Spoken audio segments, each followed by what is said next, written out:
왜 이렇게 뱃살이 늘었지? 예전엔 안 그랬는데 라고 생각 중이신가요? 40대에 접어들며 많은 여성들이 이런 변화를 실감합니다. 특히 갱년기 전후로 복부 비만이 두드러지며 아무리 운동하고 식단을 조절해도 쉽게 빠지지 않는 뱃살에 좌절감을 느끼기도 하죠. 이건 단순한 나이살이 아닙니다. 이러한 증상 뒤에는 호르몬 변화가 큰 역할을 하고 있어요. 대표적인 원인은 여성 호르몬 에스트로겐의 감소입니다. 에스트로겐은 엉덩이, 허벅지 등 피하 지방 축적을 돕고 내장 지방 증가는 억제하는 역할을 하는데 폐경이 오면서 이 균형이 깨집니다. 연구에 따르면 폐경 전 총 체지방의 약 5에서 8%를 차지하던 내장 지방 비중이 폐경 후에는 15에서 20%까지 증가하는 것으로 보고되었습니다. 또한 에스트로겐의 급감은 인슐린 감수성 저하를 초래하며 이로 인해 인슐린 저항성이 증가합니다. 인슐린 저항성이 생기면 혈당을 처리하는 능력이 떨어져 인슐린이 더 많이 분비되고 남는 에너지가 지방으로 쉽게 전환되어 복부 지방으로 축적되기 쉬운 상태가 됩니다. 이는 제2형 당뇨병과 대사증후군의 위험도 함께 높입니다. 이뿐만이 아닙니다. 중년 여성은 다양한 역할을 수행하면서 스트레스에 만성적으로 노출됩니다. 이때 분비되는 스트레스 호르몬인 코르티솔은 복부 내장 지방의 축적을 촉진하는 것으로 알려져 있습니다.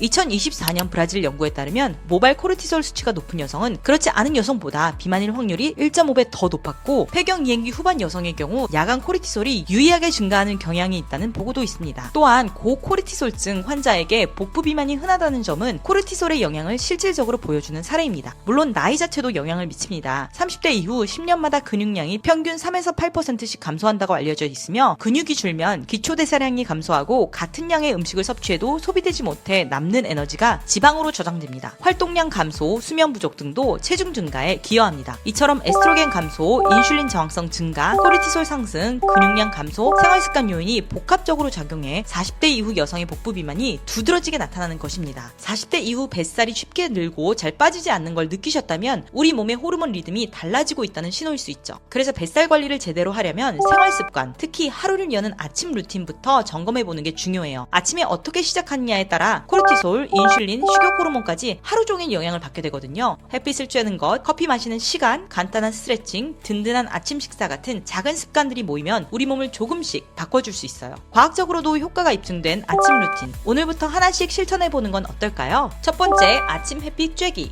아침에 일어나서 햇빛을 쬐는 것. 생각보다 훨씬 더 중요해요. 우리 몸은 생체 시계에 따라 하루 리듬을 조절하는데 밝은 햇빛은 뇌의 시상하부를 자극해서 이 시계를 리셋해줍니다. 특히 아침 햇빛은 코르티솔을 적절하게 분비하게 해줘서 에너지와 집중력을 높여주는데 큰 역할을 해요. 동시에 밤에 나와야 할 멜라토닌은 낮 동안 억제되어야 리듬이 제대로 맞춰지죠. 실제로 아침에 햇빛을 충분히 쬐는 사람일수록 BMI가 낮고 늦은 시간에만 빛을 많이 받은 사람일수록 BMI가 높은 경향이 있다는 연구도 있어요. 다시 말해 아침 햇빛이 신진대사를 깨우고 식욕 호르몬을 조절하는데 도움이 된다는 거죠. 두 번째, 커피는 잠시 뒤에. 아침에 눈 뜨자마자 커피 한 잔 찾는 분들 많으시죠? 하루의 시작을 커피로 여는 게 익숙하지만 커피 타이밍만 살짝 조절해도 호르몬 밸런스에 꽤 도움이 될 수 있어요. 왜냐하면 아침에는 원래 코르티솔이라는 각성 호르몬이 자연스럽게 높아지는 시간대거든요. 이때 바로 커피를 마시면 카페인이 코르티솔을 더 자극해서 불필요하게 호르몬 반응을 과하게 만들 수 있어요. 코르티솔은 꼭 필요한 호르몬이지만 지속적으로 높아지면 근육 손실, 뱃살 증가, 인슐린 저항성 악화로 이어질 수 있어요. 특히 스트레스가 많은 날에는 카페인이 코르티솔을 더 자극할 수 있기 때문에 그런 날엔 커피를 잠시 쉬어가는 것도 도움이 됩니다. 만약 아침 커피를 마시고 나서 유난히 심장이 두근거리거나 불안감이 올라온다면 커피 시간을 기상 후 30분에서 1시간 정도 늦추거나 간단한 아침 식사 후에 마시는 걸 추천드려요. 이렇게 하면 우리 몸이 스스로 깨어나는 리듬을 존중하면서 커피의 각성 효과도 더 부드럽게 받을 수 있어요. 게다가 빈속에 커피를 마시면 혈당에도 영향을 줄 수 있기 때문에 작은 과일이나 달걀, 견과류와 함께 마시면 훨씬 더 건강한 루틴이 될 수 있답니다. 세 번째, 아침 운동으로 지방 연소를 업시키세요. 아침에 몸을 살짝만 움직여도 하루가 달라질 수 있다는 거 알고 계셨나요? 꼭 격하게 땀을 흘리지 않아도 괜찮아요. 가벼운 스트레칭이나 요가, 산책처럼 부드럽게 몸을 깨우는 정도로도 충분하답니다. 이렇게 가볍게 움직이면 밤새 느려졌던 대사가 깨어나고 기분을 좋게 만드는 엔돌핀도 함께 올라가면서 하루를 기분 좋게 시작할 수 있어요. 특히 아침 운동은 복부 지방을 줄이는데 효과적일 수 있다는 흥미로운 연구도 있어요. 2022년 연구에 따르면 여성 참가자들이 같은 운동을 하더라도 오전에 운동한 그룹이 복부 지방량을 약 10% 줄인 반면 오후 운동 그룹은 3% 감소에 그쳤다고 해요. 물론 모든 사람에게 아침 운동이 더 낫다고 단정할 수는 없지만 아침에 가벼운 운동이 지방 연소에 유리할 수 있다는 걸 보여주는 좋은 예죠. 또한 근력 운동과 유산소 운동은 갱년기 이후 줄어드는 근육량을 유지하고 기초대사량을 지키는데 핵심적인 전략이에요. 꼭 무리하지 않아도 돼요. 기분 좋을 정도의 산책, 10에서 15분 정도 집에서 하는 요가로도 충분합니다. 아침에 짧은 움직임이 하루를 더 활기차게 만들고 뱃살 관리에도 작지만 분명한 효과를 줄 수 있어요.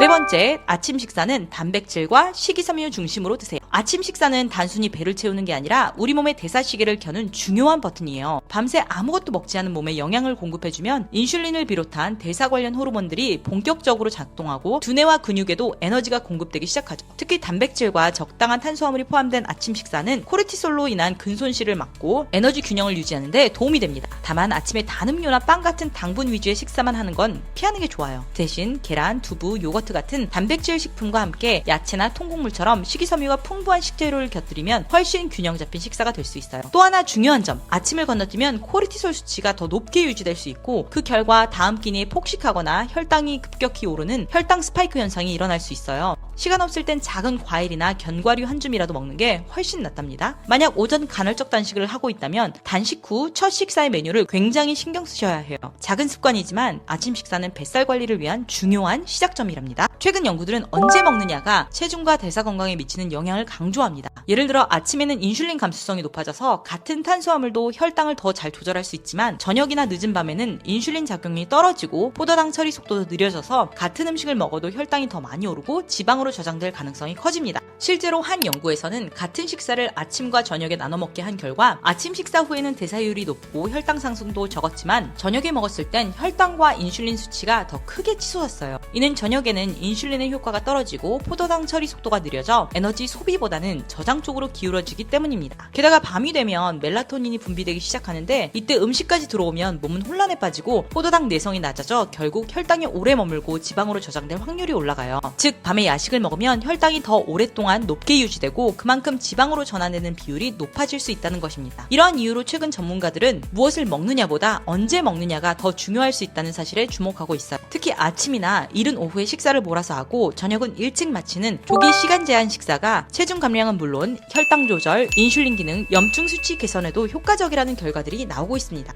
2022년 한 연구에서는 건강한 성인을 세 그룹으로 나눠 실험을 했어요. 오후 2시 전에 식사를 끝내는 그룹과 점심과 저녁 시간대에 식사를 하는 그룹과 아침, 점심, 저녁으로 일반적으로 식사를 하는 그룹으로 나눠 5주간 실험을 했는데요. 오후 2시 전에 식사를 끝내는 그룹에서 인슐린 민감도 향상, 공복 혈당 감소, 체지방 감소와 염증 수치 감소라는 눈에 띄는 결과가 나왔습니다. 반면 같은 시간에 총량을 먹되 식사 종료 시각이 더 늦었던 점심에서 저녁 시간대에 섭취하는 그룹에선 그런 개선이 두드러지지 않았습니다. 요약하자면 같은 음식을 먹더라도 시간대가 다르면 우리 몸의 반응도 달라진다는 것. 하루 식사 시간표를 앞당기는 것만으로도 건강은 물론 뱃살 관리에도 긍정적인 변화를 기대할 수 있어요. 또 다른 흥미로운 연구에서는 점심을 언제 먹느냐만으로도 대사 반응이 달라질 수 있다는 사실이 밝혀졌어요. 연구에 따르면 오후 4시 30분에 점심을 먹은 그룹은 오후 1시에 먹은 그룹보다 식후 에너지 소비가 낮고 하루 코르티솔 리듬까지 흐트러지는 현상이 나타났습니다. 즉 식사 시간이 단순히 식습관의 문제가 아니라 우리 몸의 호르몬 리듬과 대사 기능까지 바꿔놓을 수 있다는 것이죠. 이처럼 식사 시간과 생체 리듬의 상호작용을 연구하는 분야를 크로노 뉴트리션이라고 부르며 최근 학계에서도 활발히 연구 중입니다. 한 끼를 언제 먹느냐가 우리 몸 전체 리듬과 연결된다는 것 정말 흥미롭죠? 이런 연구들을 종합해보면 탄수화물을 포함한 주된 식사는 아침에서 이른 오후에 집중하고 저녁은 가볍고 일찍 마치는 패턴이 훨씬 건강에 유리하다는 결론을 내릴 수 있어요.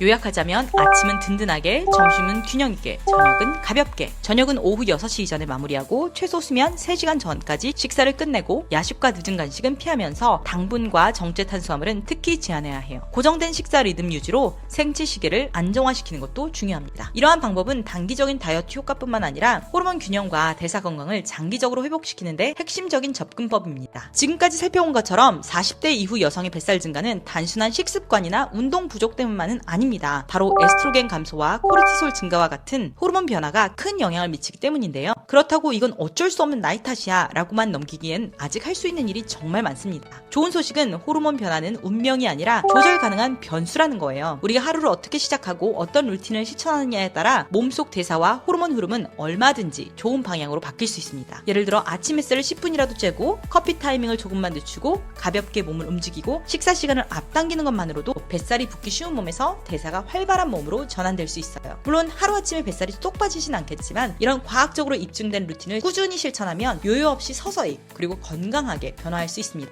무엇보다 중요한 건 일관성입니다. 처음부터 완벽하게 하려고 하지 말고 오늘 아침 10분 산책하기, 저녁 7시 이후 간식 끊기처럼 하나씩 작은 실천을 시작해보세요. 몇 달 후 숫자보다 더 확실한 변화, 몸이 가벼워지고 기분이 좋아지고 활력이 도는 걸 느끼실 수 있을 거예요. 마지막으로 꼭 기억하세요. 40대 이후에 생기는 체형 변화는 아주 자연스러운 현상입니다. 스스로를 탓하거나 조급해하기보다는 내 몸이 보내는 신호를 잘 읽고 현명하게 대처하는 것, 그게 진짜 건강입니다. 오늘 소개한 호르몬과 생활습관에 관한 정보들이 여러분의 뱃살 고민을 덜고 건강한 일상을 회복하는데 작은 길잡이가 되길 바랍니다. 작은 습관의 힘, 오늘부터 믿고 실천해보세요. 모두의 건강 그리고 행복을 응원합니다.